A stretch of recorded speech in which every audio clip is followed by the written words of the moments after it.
Hello hello दोस्तों, आज के इस वीडियो में हम आपको लेकर के चल रहे हैं भारत ही नहीं विश्व का सबसे इम्पोर्टेंट अट्रैक्शन जिसको कि बोलते हैं मैसूर महल। दोस्तों, इस वीडियो में हम जानेंगे कि मैसूर महल का इतिहास क्या है और यह महल क्यों इतना प्रसिद्ध है। दोस्तों, आगे बढ़ने से पहले यदि आपने हमारे चैनल को सब्सक्राइब नहीं किया है, आप पहली बार हमारे चैनल पर आए हैं तो सब्सक्राइब कीजिए और ऐसे वीडियो देखने के लिए हमारे चैनल पर बने रहिए। दोस्तों, भारत की ऐतिहासिक धरोहर की बात हो तो कर्नाटक राज्य का मैसूर महल एक ऐसा नाम है जो भारत की राजसी शान और कला के उत्कृष्ट नमूनों का प्रतीक है। यह महल न केवल अपने स्थापत्य सौंदर्य के लिए प्रसिद्ध है, बल्कि इसके भीतर सिमटे अनेक रहस्य और कहानियां इसे और भी आकर्षक बनाती हैं।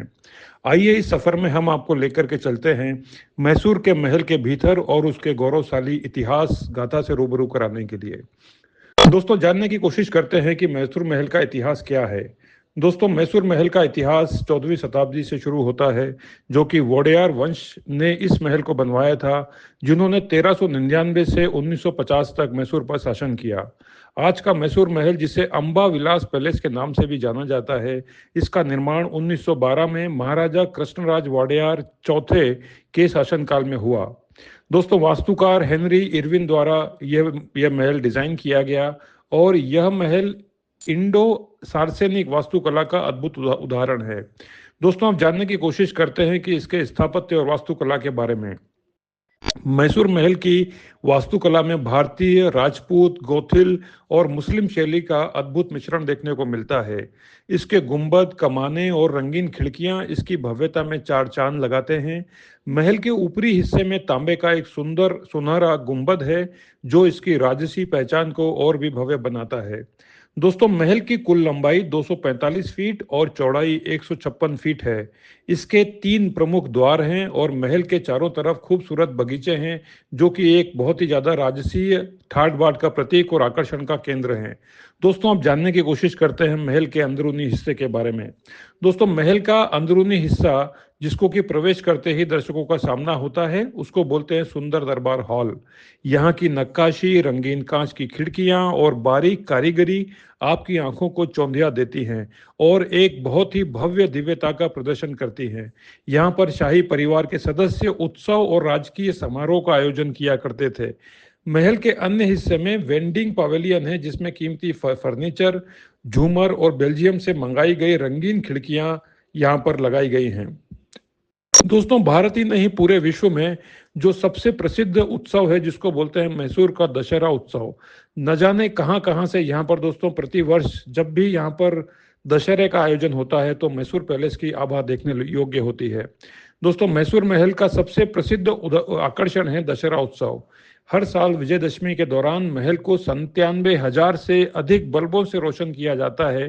दोस्तों, न केवल मैसूर पैलेस बल्कि पूरा मैसूर शहर देखने लायक होता है, जो इसे देखने वालों को सम्मोहित करता है। यह 10 दिन तक चलने वाला उत्सव महल की शान और कर्नाटक की संस्कृति का प्रतीक है। इस दौरान यहाँ झांकियाँ, रंगीन फुलझड़ियाँ और संगीत और नृत्य का आयोजन होता है, जिसमें देश विदेश से सैलानी शामिल होते हैं। दोस्तों, महल के खजाने और संग्रहालय के बारे में जानने की कोशिश करते हैं। मैसूर महल के भीतर एक संग्रहालय भी है, जहां पर वोडियार वंश के कीमती खजाने और ऐतिहासिक वस्त्रों को रखा गया है। यहाँ हथियारों से लेकर शाही परिधानों तक अनेक दुर्लभ वस्त्र और आभूषण प्रदर्शित होते हैं। शाही परिवार के सदस्यों द्वारा उपयोग की गई चीजें जैसे रथ, पालकी, चित्रकला भी यहाँ देखी जा सकती है। दोस्तों, मैसूर महल अपने आप में रहस्य और कहानियों से भरा हुआ है।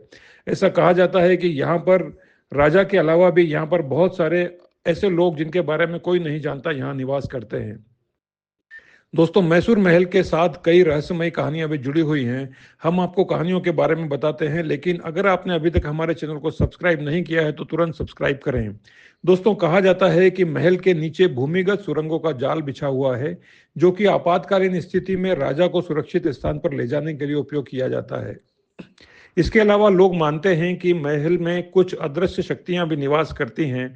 यह कहना कठिन है कि इसमें कितनी सच्चाई है, लेकिन कहानियों से महल की प्रतिष्ठा को और ज्यादा रोमांचक बना दिया जाता है। दोस्तों, यहाँ का समापन मैसूर महल केवल पत्थरों और दीवारों का निर्माण नहीं है, यह कला, इतिहास और संस्कृति का प्रतीक है। एक ऐसा स्थल जहां भारत की समृद्ध विरासत और गौरव की सजीव रूप में प्रस्तुत किया गया है। यह महल न केवल कर्नाटक बल्कि पूरे भारत का गौरव है और आने वाले समय में भी इसी तरह से लोगों को अपनी ओर आकर्षण का केंद्र बनाता रहेगा। दोस्तों, यह था मैसूर स्थल का सफर। यदि आप भारत में कभी नहीं आए हैं, यदि आप मैसूर कभी नहीं गए हैं तो जरूर जाइए। दोस्तों, भारत में कर्नाटका की राजधानी बेंगलोर और बेंगलोर से तकरीबन 130 किलोमीटर का सफर रोड के माध्यम से, सड़क के माध्यम से और चाहे वायुयान के माध्यम से आप एरोप्लेन से कर सकते हैं या फिर आप ट्रेन से कर सकते हैं। यदि आप बेंगलोर से ट्रेन से जाते हैं तो यहाँ का सफर दोस्तों 2.5 से 3 घंटे में पूरा किया जा सकता है। अगर आप रोड से जाते हैं तो भी यहाँ से 2 से 2.5 घंटे का सफर, जो कि साथ में रास्ते में आने वाले मनोहारी दृश्यों को दर्शाता है। दोस्तों, आपको बता दें कि मैसूर महल के बारे में न केवल ये बातें प्रचलित हैं बल्कि पूरा का पूरा शहर दशहरे के समय एक दुल्हन की तरह से सजा हुआ होता है और आपको यहाँ की आभा, यहाँ की समृद्धि और यहाँ की कला संस्कृति आपको देखते ही बनती है। तो दोस्तों, अगर आपने यदि मैसूर का सफर नहीं किया है, मैसूर का दशहरा नहीं देखा है तो जरूर देखें। आपको यहाँ आने के बाद एक अलग सी आभा, अलग सा सौंदर्य और अलग सा समृद्ध भारत यहाँ पर दिखाई देता है। दोस्तों, इस वीडियो को देखने के लिए बहुत बहुत धन्यवाद। हमारे चैनल को सब्सक्राइब कीजिए और इस वीडियो को बाकी लोगों के साथ जरूर शेयर कीजिए।